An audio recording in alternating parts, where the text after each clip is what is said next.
Hey everyone, welcome back to Leadership Lessons with Cheri. Hopefully, you're getting just a little something every week from these episodes because that's my goal. My goal is to be able to share my expertise, share my experiences, share my knowledge with you so that you can develop your own leadership skills and be the best leader out there. I think about perfectionism a lot, and I think about, I wanted to be the perfect leader. No, I wanted to strive for excellence. And when we change that mindset and we start thinking about it in that respect, it really helps us realize that we're always on a path of learning, growing, and developing so that we can be better and better each day. Our people deserve it, right?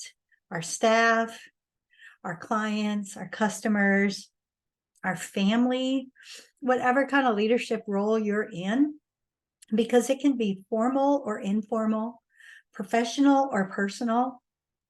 You're a leader and you want to strive for excellence, just like I did each and every day.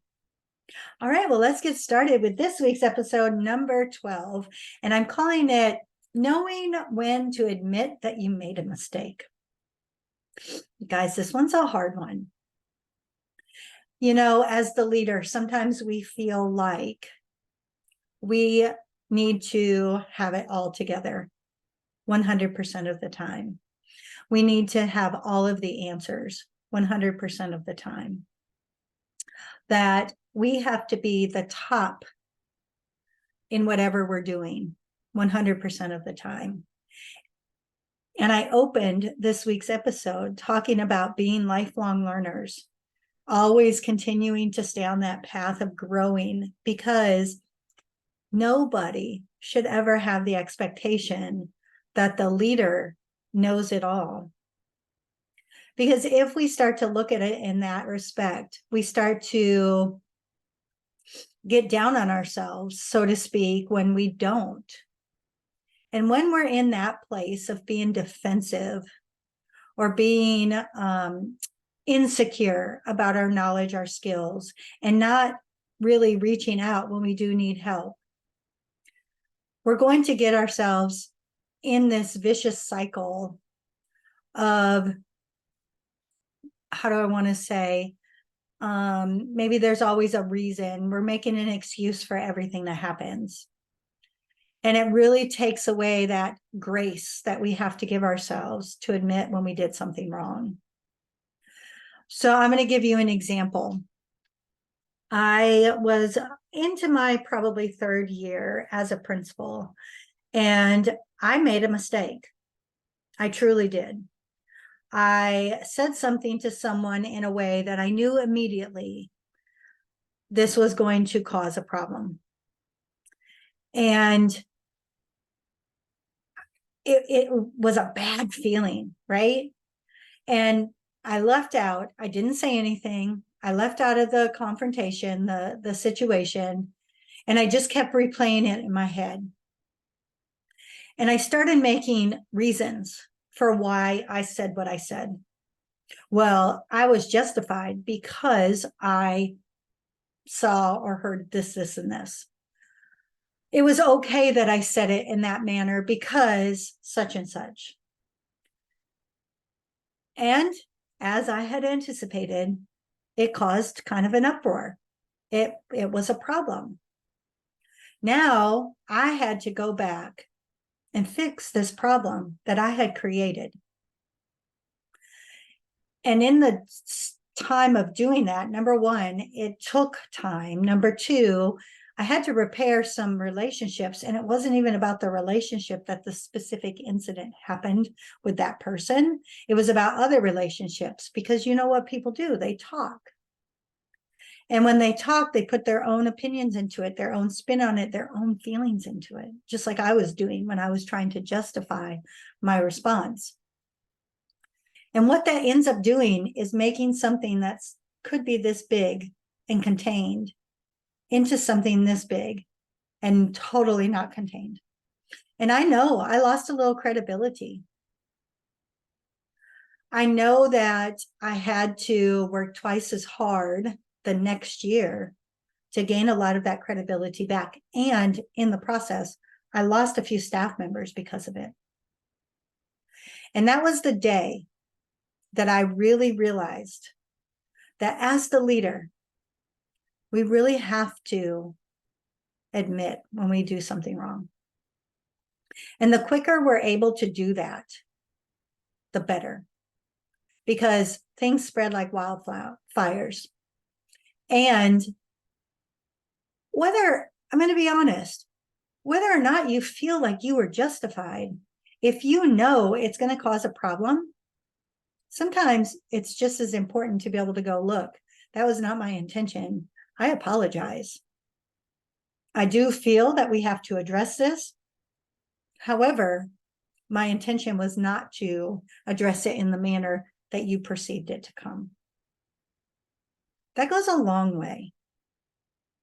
And really knowing that you already are taking steps to repair the relationship, to repair the problem, now you can still move forward addressing the problem, taking care of the situation, but in a manner that may have you back in a place that people know, value you, trust you, and respect you. I have to tell you, I almost got to the point where I was taking responsibility for everything. And there was a year where I thought, everything I'm doing, I'm having to apologize for. And that's not what I'm talking about today. I don't want you to feel like you have to go to that other end of the spectrum either. That because you're the leader and because you're responsible for the ultimate organization, you should not also get to a place where you feel like you have to always be apologizing for everything that you do whenever you make somebody upset. So my suggestions for you today to get you to a place of this is, number one, remember to take the personal out of the business that you do. Now, as a small business owner or a solopreneur myself, it's hard because this is my baby. This business, I'm building it. I'm growing it. It's my passion. It was my brainstorm. It was my idea. But when I'm actually doing business, I have to take the personal out. And as the leader of the schools that I led, I had to also teach myself how to remove the personal feelings, because it's not about you personally. I hear these phrases sometimes: you're working on your business or in your business. When you're working in your business, you're doing what you were really good at, right? I was really good at teaching, so my business revolves me teaching, right? It revolves around my teaching skill. That's when I'm working in the business. That's also when I feel personal about the business. But when I'm working on the business, I'm working on the other things: the marketing, the sales, the building, the organizing, the systems, the processes. And it's also when I can then not be so personally connected, if that makes sense. So tip number one, take the personal out. Tip number two, and this one is big. Admitting that you made a mistake does not mean that you're inadequate, that you're weak, that you don't know what you're doing. It means that maybe you made a mistake. Maybe you made a bad decision. It doesn't mean all decisions are bad. It's not an all or nothing kind of thing. And telling someone you're sorry or apologizing is not a sign of weakness. As a matter of fact, I see it as a sign of strength. And here's why. It goes so far with the person that you're actually admitting you made a mistake with, that you're taking that responsibility, and it builds their trust in you, their respect for you.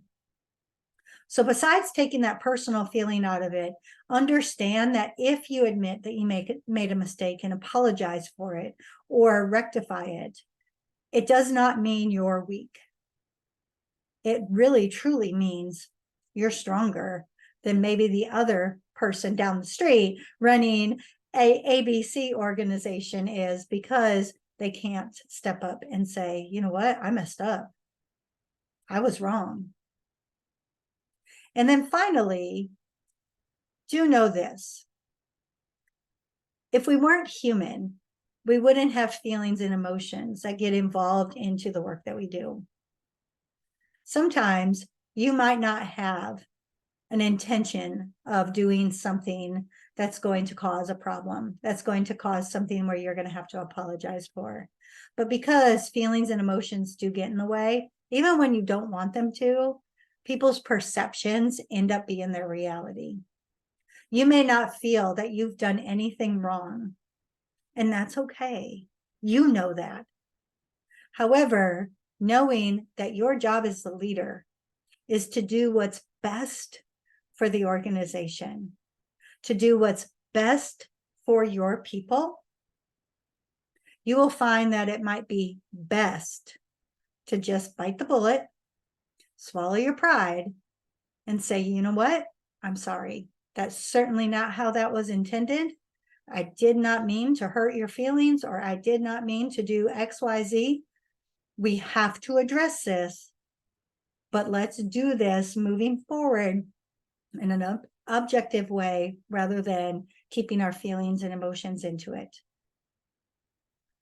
Being open and honest, and knowing that sometimes being the leader is going to be hard, and it's going to require you sometimes to maybe let your guard down a little bit and maybe admit some things that maybe you're not ready to admit. But just know, building that relationship with your people, your clients, your customers, your staff, whomever it is, your family members, will go a long way. I promise you, you'll feel more comfortable when you do have to admit that there's a mistake, and they will be more forgiving.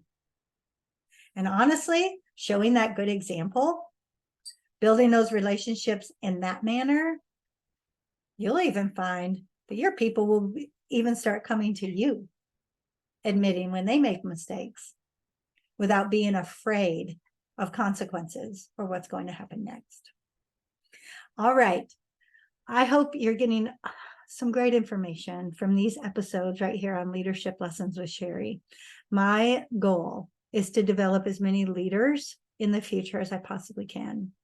One way that I do that, I do have a leadership course that takes you from that first little seed.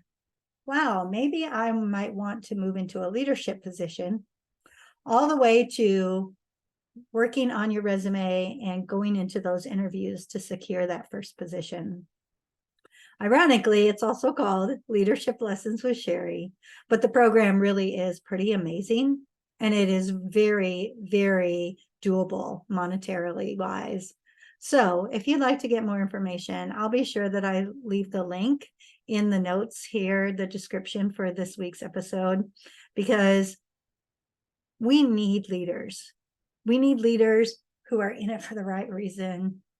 We need leaders who want to continue to impact the world by empowering their people to do the hard work, to get on board with your mission and vision, and really to make this world a better place. I'm on a mission to do so. So help me out. Help me out. And for sure, if nothing else, make sure you listen, subscribe, and share this information. Leave me a review. I'd love to hear from you about if this is stuff that's helping, that's resonating with you, so that you can be the best leader you can be. All right. I will see you next week right here on Leadership Lessons with Cheri.